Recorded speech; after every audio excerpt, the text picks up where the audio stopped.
Hi hello everyone, जय श्री कृष्णा। कैसे हैं आप सब? This is Shri Krishna Bhujani and yes, welcome back to my channel. In this video we are gonna revise value of supply chapter and this revision series is applicable for home CA CMA inter students जिनका attempt अभी सितंबर 25 and जनवरी 26 में है। Sir इसके पहले हमने क्या क्या रिवाइज कर चुका है? सप्लाई चैप्टर ऑलरेडी मैंने रिवीजन वीडियो डाल चुका है। चार्ज ऑफ जीएसटी पूरा रिवाइज करवा चुका है। एग्जामिशन चैप्टर भी मैंने 2 पार्ट्स में रिवीजन वीडियो डाला है along with this summary notes, ठीक है। एंड फिर मैंने आपका प्लेस ऑफ सप्लाई का रिवीजन वीडियो डाल चुका है एंड जितने भी स्टैट्यूटरी अपडेट्स और अमेंडमेंट्स है उसके भी मैंने प्रॉपर नोट्स बनाकर उसका डिस्कशन वीडियो भी अपने YouTube चैनल पर डाल चुका है। सो प्लेलिस्ट में आप चेक कर सकते हैं, आपको सारे वीडियोस अवेलेबल मिल जाएंगे। ठीक है सर, तो शुरू करते हैं अपन वैल्यू ऑफ सप्लाई। सबसे पहले तो मैं ये बताती हूँ कि आपको ये चैप्टर पढ़ने की नीड क्यों है। देखो, आपको पता चल गया कि सप्लाई क्या होता है, ठीक है। आपको ये पता चल गया कि लेवी एंड कलेक्शन कब होगा जीएसटी का। आपको मैंने ये बता दिया कि कब आपका जो जीएसटी है वो ड्यू होगा, that is time of supply कब होगा।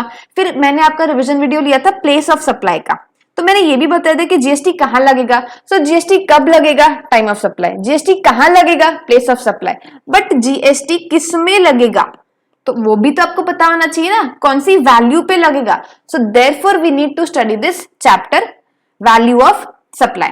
ये कौन से सेक्शन में दिया हुआ है? Section number 15। ध्यान रखना, एक ही सेक्शन है वैल्यू ऑफ सप्लाई का, सेक्शन 15। कैसे निकालते हैं सर वैल्यू, कैसे निकाले जाएंगे जिसमें जीएसटी चार्ज होगा? So section 15(1) plus 15(2) minus 15(3). तो जो 15(1) है उसको अपन बोलते हैं ट्रांजैक्शन वैल्यू। उसमें कुछ चीजें ऐड होती है और कुछ चीजें लेस होती है, ठीक है। So transaction value plus inclusions minus exclusions, ठीक है। चलो 15(1) पढ़ते हैं अपन। 15(1) में क्या लिखा हुआ है? जब ट्रांजैक्शन किसका? गुड्स सर्विस और बोथ का 2 पर्सन्स के बीच हो रहा है जो कि रिलेटेड नहीं है, ठीक है, plus price is the sole consideration, ठीक है। सो ये 2 कंडीशंस आपको याद रखनी है। सबसे पहले जो दोनों पर्सन्स के बीच ट्रांजैक्शन हो रहा है गुड सर्विस और बोथ का, वो दोनों अनरिलेटेड होने चाहिए। देखो, अगर रिलेटेड होंगे तो वो बायस्ड प्राइस हो जाएगा कि चल तेरे से क्या लेना, तेरे से कम प्राइस चार्ज कर लेते हैं, तो वो एक्चुअल मार्केट वैल्यू नहीं निकलेगी। इसीलिए जो 2 पर्सन्स होने चाहिए वो कौन होने चाहिए sir? Not related to each other. Secondly, price is the sole consideration, ठीक है। प्राइस क्या होना चाहिए? आपका सोल कंसिडरेशन होना चाहिए। तो जैसे ये 2 चीजें सेटिस्फाई होगी उसको क्या बोलोगे sir? Transaction value. So value of supply is equals to what? Transaction value. ये आपका निकल गया। अब कुछ चीजें इसमें ऐड होगी। अब इंक्लूजन्स इन द वैल्यू, इसमें क्या है सर? पहला तो 15(2)(a) क्या क्या इंक्लूड होगा वैल्यू पे? सारे टैक्सेस, सारी duties, cess, fees, charges levied under any law for the time being in force other than this act. मतलब जो जीएसटी एक्ट में जितने टैक्सेस लगते हैं ना वो इसमें इंक्लूड नहीं होंगे। अब जैसे मान लो, आप भी कॉमन सेंस लगाना, जैसे 10,000 की वैल्यू है, ठीक है, इस पे जीएसटी लग रहा है 18%, तो कितना हो जाएगा सर? ये 1800। सो टोटल वैल्यू कितनी हो जाएगी? 11,800। मान लो आपके पास ये वैल्यू दी गई है, ठीक है, तो क्या आप इस वैल्यू पे थोड़ी ना 18% जीएसटी लगा दोगे? आप तो एक्सक्लूडेड जीएसटी अमाउंट निकालोगे एंड देन ये आपकी क्या मानी जाएगी? वैल्यू ऑफ सप्लाई मानी जाएगी। सो आपको ये ध्यान रखना है कि किसी भी वैल्यू ऑफ सप्लाई में ऑलरेडी जीएसटी अमाउंट ऐड करके उसको टोटल वैल्यू ऑफ सप्लाई मत बोलना। वैल्यू ऑफ सप्लाई क्या होता है? वो वैल्यू जिसपे जीएसटी चार्ज होता है, ठीक है। इंक्लूडेड जीएसटी वाला वैल्यू मत कैलकुलेट करना, ठीक है। ये देखो, so any taxes, duties, fees other than this act, that is CGST, SGST, UTGST, compensation cess if charged separately by the supplier। अगर सप्लायर ने अलग से कुछ चार्ज किया है तो वो आपको ऐड करना पड़ेगा। एक नोट देखो क्या लिखा है कि टीसीएस जो है, income tax act 1961, income tax में आपने पढ़ा होगा, टैक्स कलेक्टेड एट सोर्स। ये जो टीसीएस है ना सर, ये भी आपका टैक्सेबल वैल्यू पे इंक्लूडेड नहीं होगा for the purpose of GST. So ध्यान रखना, एक तो जीएसटी के अमाउंट्स इंक्लूडेड नहीं होंगे प्लस टीसीएस का अमाउंट इंक्लूडेड नहीं होगा, बाकी सारे टैक्सेस, फीस, चार्जेस सब ऐड होंगे आपके वैल्यू ऑफ सप्लाई में एज पर सेक्शन 15(2)(a), ठीक है। अब 15(2)(b) क्या बोलता है? देखो, कोई भी पेमेंट अगर आपने किया है किसको? थर्ड पार्टीज को, ठीक है। Any amount that the supplier is liable to pay in relation to supply, but वो किसने इंकर्ड कर दिया है सर? रेसिपिएंट ने। मतलब फॉर एग्जांपल सप्लायर ने बोला कि मैं आपको ट्रक भर के गुड्स भेज रहा हूं, तो जो गुड्स भेज रहा हूं वो तो ठीक है, लेकिन साथ में मैं आपको ट्रांसपोर्टेशन की सर्विस भी दे रहा हूं, ठीक है, जिसमें फ्रेट वगैरह चार्जों का भाड़ा लगेगा। तो आप एक काम करना, रेसिपिएंट को बोला सप्लायर ने कि जैसे ही ट्रक आपके पास पहुंचती है, ठीक है, आप उसका ट्रांसपोर्टेशन का फॉर एग्जांपल 5000 रुपीज था, आप दे देना, बाद में मैं दे दूंगा। लेकिन एक्चुअल में लाइबल कौन था पे करने के लिए freight? Supplier is liable to pay, but who incurred? The recipient incurred rupees 5000। तो ये जो 5000 है ना सर, ये आपके वैल्यू ऑफ सप्लाई में ऐड होगा, ठीक है। ये देखो, any amount that the supplier is liable to pay in relation to supply, but वो किसने इंकर्ड कर दिया था सर? रेसिपिएंट ने इंकर्ड कर दिया था। तो क्या हो गया? अब अल्टीमेटली वैल्यू ऑफ सप्लाई में तो सप्लायर इंक्लूड करता ही ना, वो वैल्यू ऑफ सप्लाई में सप्लायर तो इंक्लूड करता ही कि जैसे मान लो 1 लाख के गुड्स है, मेरे को 5,000 का भाड़ा भी लगा, भले ही उसको रेसिपिएंट ने पे कर दिया, बट लाइबल कौन था पे करने के लिए? सप्लायर पे करने के लिए लाइबल था। तो टोटल वैल्यू ऑफ सप्लाई क्या मानी जाएगी? इतनी मानी जाएगी।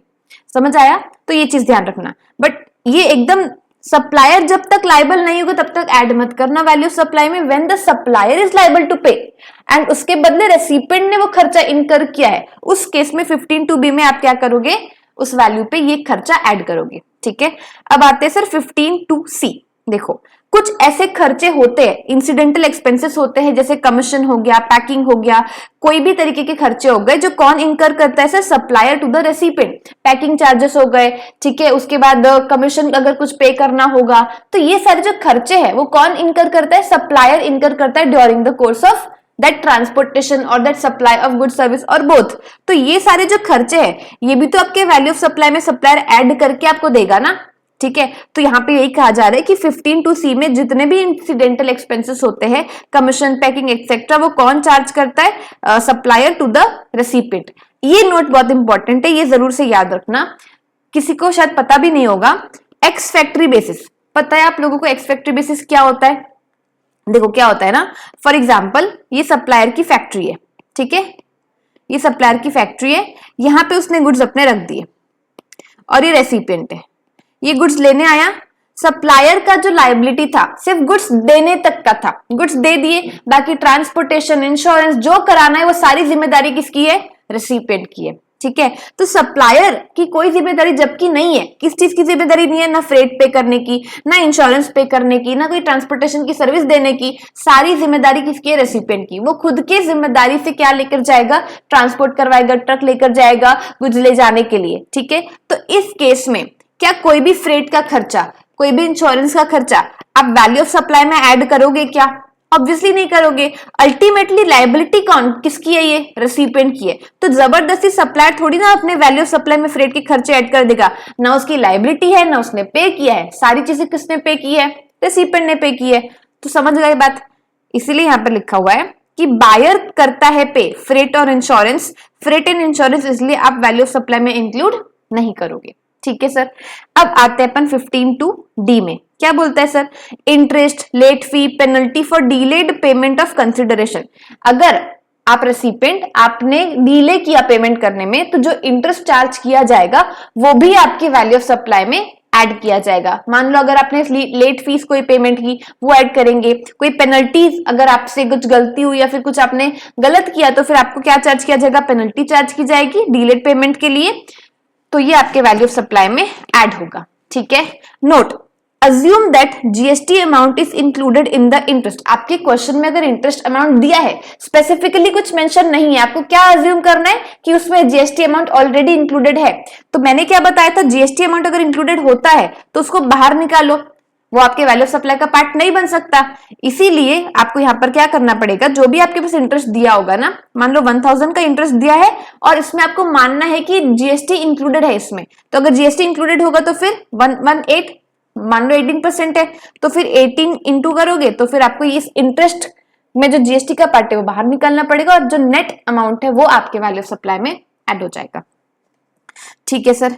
अभी सेक्शन 15(2)(e), कोई भी सब्सिडीज होती है जो डायरेक्टली लिंक होती है आपके प्राइस से, other than subsidies given by central government और स्टेट गवर्नमेंट। मतलब क्या बोलना चाह रहा है सर, ये बोलना चाह रहा है कि मान लो किसी इंस्टीट्यूट ने, किसी एनजीओ ने कुछ सब्सिडी दी, ठीक है, मान लो किसी स्कूल को सब्सिडी दी, स्कूल को ये सब्सिडी दी कि आपके जो भी आप बुक्स देते हो स्टूडेंट्स को, चिल्ड्रंस को, और मान लो वो बुक्स 500 की है, तो हम आपको सब्सिडी दे रहे हैं, ये बुक्स उनको 200 की देना। तो क्या ये प्राइस से लिंक्ड सब्सिडी है? यस। क्या ये किसी एनजीओ ने दिया है? यस। तो ये जो सर्विस है, ये जो आपका सब्सिडी दिया गया है, वो क्या आपके वैल्यू ऑफ सप्लाई में ऐड होगा क्या? यस, वैल्यू ऑफ सप्लाई में वो चीज ऐड हो जाएगी। मतलब क्या कहना चाह रहा है ये, subsidies directly linked to the price other than subsidies given by the central government. अगर सेंट्रल गवर्नमेंट कोई सब्सिडी देता है तो वो आपका वैल्यू ऑफ सप्लाई में ऐड नहीं होगा। बट अदर देन गवर्नमेंट, कोई भी दूसरा अदर देन गवर्नमेंट, जैसे एनजीओ हो गए, कोई एंटिटी, कोई इंस्टीट्यूशन हो गए, वो अगर सब्सिडी देता है तो वो आपका क्या होगा, ऐड होगा, but provided it should be link to the price, तो वो आपके वैल्यू ऑफ सप्लाई में ऐड होगा। ठीक है सर, ओके। इसके पहले वाला जो अटेम्प्ट था अभी May 25 वाला, उसके लिए मैंने वीडियो डाला था, revision video value of supply का। तो उसके सेकंड पार्ट में अगर आप देखोगे तो क्वेश्चंस मैंने ऑलरेडी सॉल्व करवा चुके हैं। अभी भी अगर थोड़ा टाइम होगा ये रिवीजन वीडियोस कंप्लीट करने के बाद, तो I will start a question series of like a marathon question series type. तो वहां पे मैं सारे इंपॉर्टेंट क्वेश्चंस है ना वो करवा दूंगी। ठीक है, अगर आपको कुछ डाउट है तो फिर आप मुझे कमेंट सेक्शन में पूछ सकते हो, और मेरे टेलीग्राम चैनल जो डिस्कशन ग्रुप है वहां पर भी स्टूडेंट डिस्कस करते, तो there you can ask whatever your doubt is. Okay, चलो 15(1) हो गया और 15(2) हो गया। अब माइनस एक्सक्लूजन्स ऑफ डिस्काउंट्स, जो आपको डिस्काउंट मिले जाते हैं वो तो वैल्यू सप्लाई से माइनस होता है ना। ठीक है, सो उसमें क्या होता है, देखो सर, अलग अलग टाइप के डिस्काउंट्स होते हैं, अलग अलग टाइमिंग होता है डिस्काउंट्स मिलने का। अगर discount given at the time of supply या फिर बिफोर द सप्लाई, सप्लाई से पहले ही आपको बता दिया गया कि ये हम आपको डिस्काउंट देने वाले हैं ऐसा वैसा, तो बिफोर द सप्लाई डिस्काउंट या फिर eight the time of supply आपको डिस्काउंट दिया गया है, तो ये डिस्काउंट क्या आप वैल्यू ऑफ सप्लाई में माइनस करोगे क्या? बिल्कुल करोगे, प्रोवाइडेड इनवॉइस वैल्यू पे वो शो किया होना चाहिए कि इतना वैल्यू था, इसमें से इतना इनको डिस्काउंट मिला है, तो ये आपके इनवॉइस में शो होना चाहिए। ठीक है, उस केस में आप क्या करना, डिस्काउंट जो है वो वैल्यू ऑफ सप्लाई से क्या कर देना सर, माइनस कर देना, मतलब डिडक्ट कर देना। ठीक है, अब आते हैं अपन दूसरे टाइप ऑफ डिस्काउंट, जो कब मिला है आपको, post supply, that is after the supply. तो अगर आफ्टर सप्लाई आपको डिस्काउंट मिलता है, उस केस में क्या आप वैल्यू ऑफ सप्लाई में से डिस्काउंट माइनस करोगे क्या? तो उसके लिए ना 3 कंडीशंस दी हुई है। क्या कंडीशंस दी हुई है सर? अगर पहले से ही आपका और सप्लायर का, मतलब रेसिपिएंट और सप्लायर का अग्रीमेंट हुआ है, जो eight the time of supply हुआ होना चाहिए, तब आपने अग्री किया था कि हम आपको जो है, आप सप्लाई मतलब आप ले जाओ गुड्स, उसके बाद हम आपको क्या दे देंगे सर, पोस्ट सप्लाई डिस्काउंट दे देंगे। ठीक है, so in terms of an agreement that existed at the time of supply and it can be linked to the invoices, invoice से लिंक्ड होना चाहिए, प्लस ये सबसे इंपॉर्टेंट पॉइंट है, प्रपोर्शनेट आईटीसी क्या होना चाहिए सर, रेसिपिएंट के द्वारा रिवर्स किया होना चाहिए। मतलब ये क्यों ऐसा बोल रहा है, ये पॉइंट का मतलब क्या होता है, देखो फॉर एग्जांपल आपने पहले 10,000 के गुड्स लिए, किसने, रेसिपिएंट ने 10,000 के गुड्स ले लिए रेसिपिएंट ने। अब ये बिजनेस पर्पस के लिए मान लो लिया होगा। ठीक है, अभी 10,000 के गुड्स में इसने पेमेंट किया कितने का, 18% का, दैट इज 1800 जीएसटी पे किया। अब क्योंकि इसने बिजनेस पर्पस के लिए लिया है, तो is he eligible to claim ITC? Yes, मान लो आईटीसी अवेल करने के लिए एलिजिबल है, तो 1800 जीएसटी जो उसने पे किया था, उसका उसने क्या ले लिया सर, आईटीसी ले लिया। अब जो पोस्ट डिस्काउंट उसको मिला, उससे क्या हो गया, मान लो 1000 का डिस्काउंट मिला, तो वैल्यू क्या हो गई सर, 9000 की हो गई।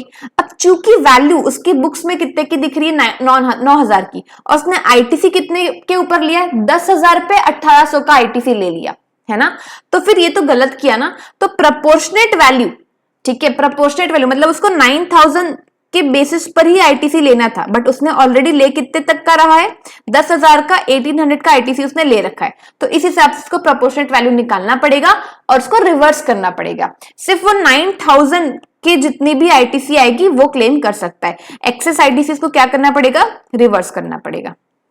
ठीक है, ओके सर, ये हो गए आपके 3 कंडीशंस, ध्यान रखना क्वेश्चन इससे पूछते हैं।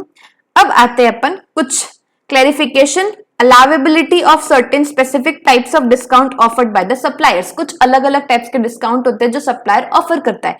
किस किस टाइप के डिस्काउंट होते हैं सर? Staggered discount. ये क्या होता है? आपको ऐसे कहा जाता है कि जितना ज्यादा बाय करोगे उतना ज्यादा आपको डिस्काउंट मिलेगा, उतना ज्यादा आपको ऑफर्स मिलेंगे। सो बाय मोर सेव मोर ऑफर। जो रेट ऑफ डिस्काउंट है वो इंक्रीज हो जाता है व्हाट? With purchase volume. जितना ज्यादा वॉल्यूम, जितना ज्यादा क्वांटिटी आप परचेज करोगे उतना ज्यादा आपको डिस्काउंट मिलेगा। तो इसको क्या बोलोगे आप? Staggered discount. ठीक है। उसके बाद एक होता है पीरियोडिक और ईयर एंड डिस्काउंट। ऐसे साल के एंड में अगर मान लो बहुत सारा आपके पास स्टॉक पड़ा हुआ है, माल पड़ा हुआ है, तो आप उसको भारी ज्यादा डिस्काउंट देके क्या करते हो? स्टॉक को खाली करते हो। काफी सारे शॉप में ऐसा होता है कि ईयर एंड डिस्काउंट्स होते हैं। ठीक है, बड़े बड़े डिस्काउंट्स होते हैं, 50% ऑफ, एक पे एक फ्री। तो ये क्या होते हैं सर? पीरियोडिक और ईयर एंडिंग डिस्काउंट या फिर वॉल्यूम डिस्काउंट बोलते हैं। ये जो डिस्काउंट है ना, ये ऑफर करता है कौन? सप्लायर उनके स्टॉकिस्ट को कि खाली करके अब ले जाओ, डिस्काउंट ज्यादा हम आपको ऑफर कर रहे हैं। उसको और क्या बोलोगे आप? वॉल्यूम डिस्काउंट बोलोगे। एंड ये कंडीशन बोल रही है कि हाँ, इसको वैल्यू ऑफ सप्लाई से आप एक्सक्लूड कर देना, प्रोवाइडेड 3 कंडीशन सेटिस्फाई होनी चाहिए एज पर 15(3). ये वाली 15(3), ये 3 कंडीशन सेटिस्फाई होनी चाहिए। अग्रीमेंट होना चाहिए, इनवॉइस से लिंक्ड होना चाहिए और प्रोपोर्शनेट आईटीसी जो रेसिपिएंट है वो रिवर्स किया होना चाहिए। ठीक है, तो आप वैल्यू ऑफ सप्लाई से माइनस कर लेना। अब आता है आपका सेकेंडरी डिस्काउंट।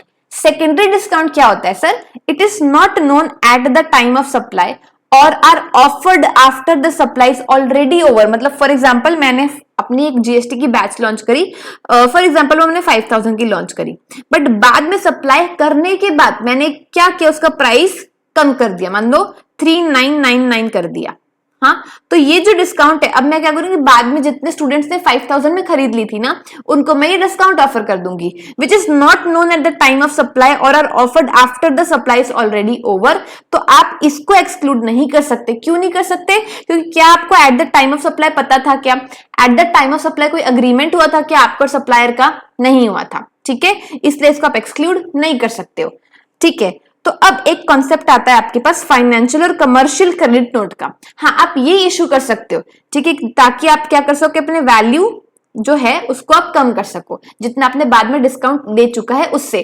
तो उसका मतलब होता है क्या? Credit note. So credit note can be issued by the supplier even if the conditions mentioned in section 15(3)(b are not satisfied. हाँ, ये जो फाइनेंशियल कमर्शियल क्रेडिट नोट होता है ना, वो सिर्फ और सिर्फ आपके बुक्स ऑफ अकाउंट्स में चीजें एडजस्ट करने के लिए जो है वो शो किया जाता है। इसमें कोई जीएसटी का इंप्लीकेशन नहीं है, no, not include in the GST. ठीक है सर, सो ये थे आपके allowability of certain specific types of discount. अब अपन एक और क्लैरिफिकेशन में आते हैं। ये कौन सा क्लैरिफिकेशन है sir? Non claim bonus, no claim permissible as deduction under section 15(3)(a। ये क्या बोलता है सर? देखो, जो इंश्योरेंस कंपनी होती है ना, वो डिस्क्लोजर देती है। सबसे पहले तो आपको मुझे बताना पड़ेगा कि नॉन क्लेम बोनस क्या होता है।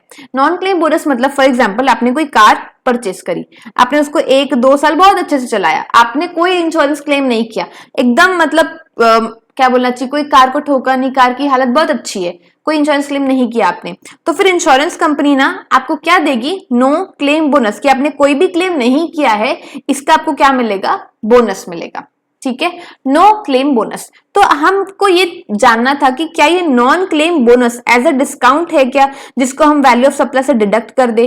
तो उसके मैं बारे में बताती हूँ। ये देखो, तो फिर इंश्योरेंस कंपनी क्या करती है, जब आप इंश्योरेंस लेने जाते हो ना, ऑलरेडी आपको बता देती है, make disclosure about the NCB subject to certain conditions. Disclosure किसको देती है सर? सारी चीजें किसको बताती है? इंश्योर्ड को। ठीक है, सारी चीजें किसको बताई जाएगी सर? इंश्योर्ड को बताई जाएगी। किसमें? In the insurance policy document, and वो डिटेल्स भी बताती इनवॉइस में भी। तो क्या ये सारी कंडीशंस आपकी फुलफिल हो रही है क्या? बिल्कुल हो रही है, अग्रीमेंट में है, आपको पहले से पता है। ठीक है, and also provide details of NCB in the invoices, also compiled with the condition as per 15(3)(a। Okay, 15(3)(a से वो कंप्लाई करती है, एंड अकॉर्डिंगली जो डिडक्शन है on account of NCB provided in the invoice, GST leviable किस पे होगा sir? जो आपका एक्चुअल प्रीमियम है उसमें से आप जो डिडक्शन है ना एनसीबी का, वो माइनस कर दोगे। तो ये जो डिडक्शन माइनस करने के बाद जो वैल्यू बचेगी ना सर, इस पे आपका जीएसटी लगेगा। ये है आपका नॉन क्लेम बोनस। क्यों इसमें डिस्काउंट मिल रहा है और क्यों वैल्यू ऑफ सप्लाई से माइनस हो रहा है? क्योंकि आपको eight the time of agreement चीजें पहले से पता थी, डॉक्यूमेंट अलग से आपका बना हुआ था जिसमें मेंशन था पूरा एनसीबी के बारे में। समझ आया सर?